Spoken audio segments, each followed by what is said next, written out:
Hey guys, Cybertron Zhang here, and today I'm going to be going over 10 different Pokemon that I want to see at the Pokemon Video Game World Championships taking place this weekend. Of course, the World Championships is the largest event, and this Worlds is special in particular because it is the only Worlds that's going to take place in Sword and Shield. I'm going to be an analyst on the VGC stream, and James Beck will actually be in day 2 of the competition, and hopefully further as well. So hopefully you guys can come to the stream and support us, and thank you as always for watching the content here at Beastcoast Pokemon. If you do enjoy it, don't forget to subscribe to the channel and leave a like and any feedback as we continue to make more fun Pokemon content here on the channel.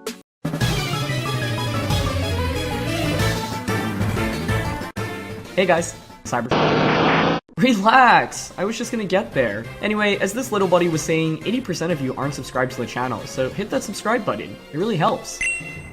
Hey, what Pokemon are you? So, I'm going to be going over the 10 Pokemon that I want to see, and I've split it into 5 different restricted Pokemon and 5 non-restricted Pokemon. Coming for the first restricted Pokemon that I want to see, it is Eternatus. Eternatus is a really interesting pick in this format, and it's been very unpopular outside of Japan. At the Japanese National Championships, a couple of players brought Eternatus and used it to good success, qualifying for Worlds for it, but over in popular areas like North America and Europe, Eternatus saw very, very little play. Eternatus is interesting because it is somewhat similar to Zacian in the sense that, you can't Dynamax it, and you have a really powerful attack that can hit Dynamax Pokemon for, good damage, right? So Eternatus is also one of the faster restricteds in the format, and I think it's pretty difficult to build around, but I think there's a lot of potential here, and I think that if anyone was going to have a deep run with it, it would definitely be a player from Japan. So I think it's just been really underutilized, and I think Japanese players have started to crack the potential, and so that is my first restricted pick. Coming from my second restricted pick, I've got Zygarde. Now, Zygarde's a Pokemon that also hasn't really had any major tournament performances throughout the year, but I think it's partially because a lot of players just haven't really attempted to bring it to an event. I think it's definitely not as consistent of a pick, right? Especially when you're weak into things like Zacian or Kyogre. But there's a lot of interesting things you can do with Zygarde, especially when paired with something like Zamazenta. Zygarde teams are often very, very bulky, and the games can go on for a super long time. You'll see Zygarde often paired with something like an boost its stats, whether it be a Comfy to activate its weakness policy or a Zamazenta that uses coaching onto it. So I think that a lot of players just have not opted to try out this Pokemon, and it is a little bit harder to execute, of course, and it has a lot of weaknesses, and also, Intimidate being so common makes it difficult to use, but I do think there's a lot of potential, and I think Zygarde's always one of those teams that people aren't really going to prepare for, and as a result, I think has the potential to maybe make an impact on the tournament as well. Coming for number 3, I've got Ho-Oh. Now, Ho-Oh is really interesting because it's a very, very anti-Zacian Pokemon. The main reason you'd want to use Ho-Oh in this format, in my opinion, is because Zacian can basically not do anything into it, unless you maybe have, like, Wild Charge, but that's super uncommon. So, the idea of Ho-Oh is that it just completely walls, one of the best restricted Pokemon in the format, and you can get some pretty decent damage output as well. Ho-Oh is also one of the more bulky restricteds, and so when you combine it with either, like, a Type Resist Berry, like Charty Berry, and screen support from something like Grimmsnarl or Intimidate, can be fairly difficult to knock out. And even though it has common weaknesses to types like Rock, Electric, and Water, I think it's also something that can do really well. We saw Ho-Oh make it to pretty far in the Japanese National Championships, and that team was like a weakness policy Ho-Oh paired with Dragapult with Surf, which was super interesting. So some players have used it to good success, but once again, definitely not as many from North America and Europe.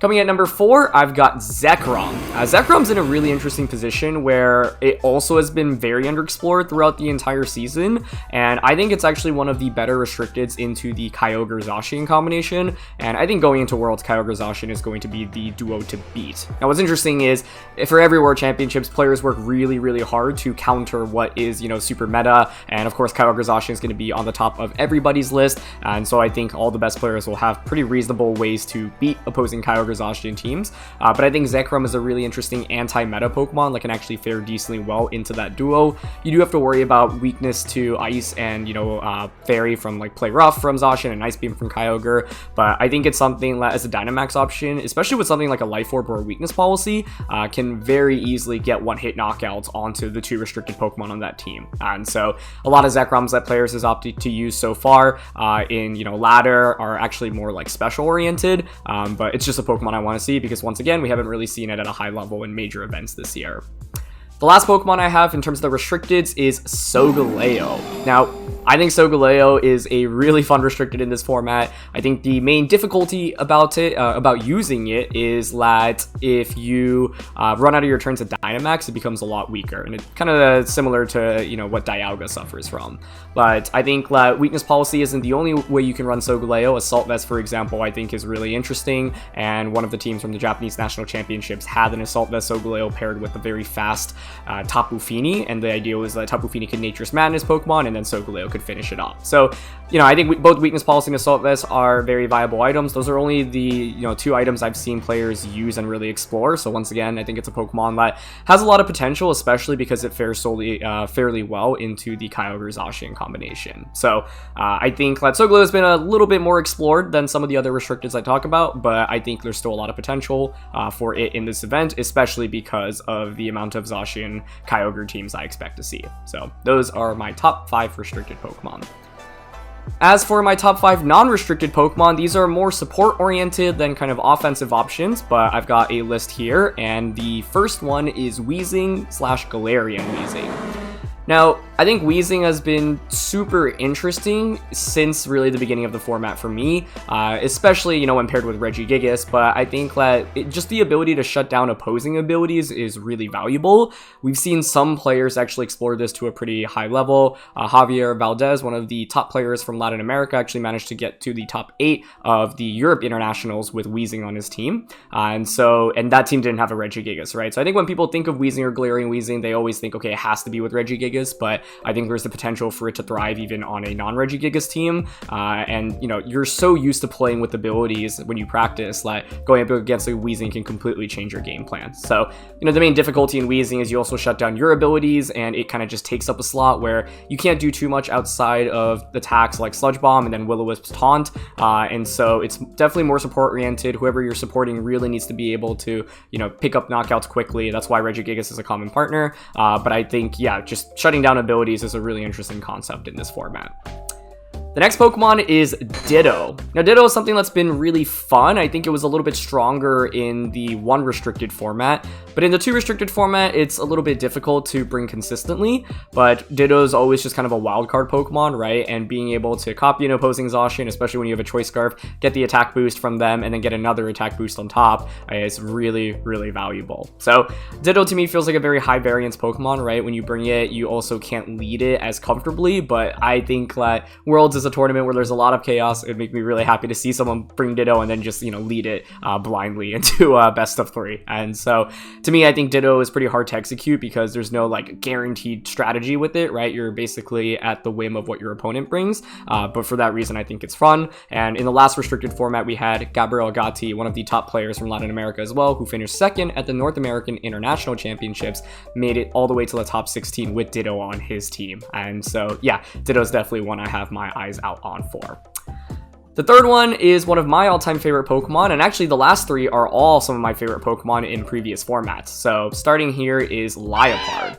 Liepard is intriguing to me because it, of course, is a fake out user, and it also is prankster, so it gets access to things like fake tiers. It can also go for a very sneaky combination where you use Copycat while a Pokemon uses Max Guard coming from Trick Room in Dynamax, and that actually copies Trick Room, so it's a way to like almost guarantee Trick Room going up, right? And so it's a really interesting combination. Liepard is often paired with special attackers, right? You can use fake tiers and then something like Dialga or Palkia and just go for fake tiers plus max moves. And so, in my opinion, this Pokemon just hasn't really been used at all, and I think that it definitely has potential. Fast fake out users are always valuable because you're able to fake out opposing Incineroars, and Incineroar, of course, is one of the most common support Pokemon in this format. So, it's definitely not a popular pick, but I think it has some potential here, especially when paired with the right special attackers.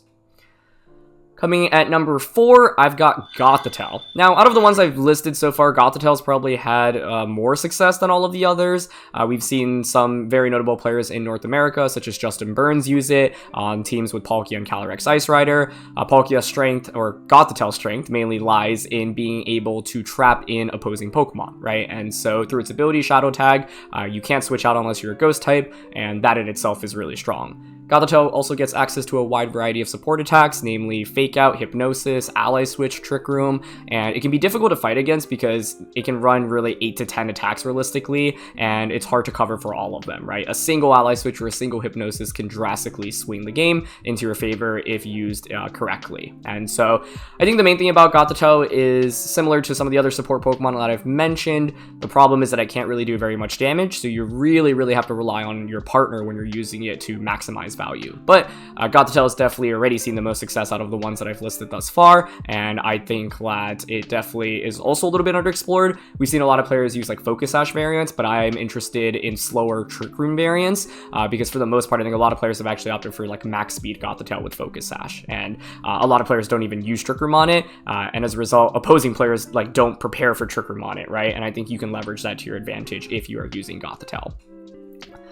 Finally, my last pick here for the non-restricted category is none other than Rotom-Wash. Now, Rotom is an interesting one, right? It, in theory, always feels like it can be good in the format, and all the Rotoms kind of feel that way, but the problem is just with how Dynamax and Gigantamax are, you know, they still take so much damage and often don't do enough damage in return, right? I think Rotom Heat is something that, in theory, sounds really good, especially into kind of the Groudon, Zacian, Sun teams that exist out there, but then it takes so much damage from a Gmax Wildfire and Sun from Life Orb Charizard, and suddenly you're like, okay. But Rotom's interesting to me because, you know, it does do fairly okay into, like, the Kyogre Zacian combination. You do resist Behemoth Blade, but of course have to worry about play rust from Zacian. One thing I'm also intrigued by going into Worlds is the number of Zacians that run play rough, because I see a lot of players dropping it for potentially attacks like Substitute, Quick Attack, and Swords Dance as well. And so, you know, you expect Zacians to not carry play rough as much, maybe Rotom has more viability in the format. So yeah, that concludes my list of the top 10 Pokemon that I want to see at the World Championships this summer. I think these are all Pokemon that realistically I can maybe see sneaking into, you know, the top 8, top 16. I don't, you know, expect them to all do well, but these are Pokemon that I'm personally rooting for because I think they all have a lot of potential. And I think the thing about this format is a lot of players have moved towards more centralized teams and just kind of the strongest Pokemon, but Worlds is always where the wild cards come out, right? And you see the best of the best build around certain Pokemon and certain strategies that you would never expect to see. So those are the 10 I'm rooting for. Let me know what you want to see at Worlds this upcoming weekend, and thank you so much for watching. Don't forget to check out the live streams at twitch.tv/Pokemon, and yeah, hope to see you there.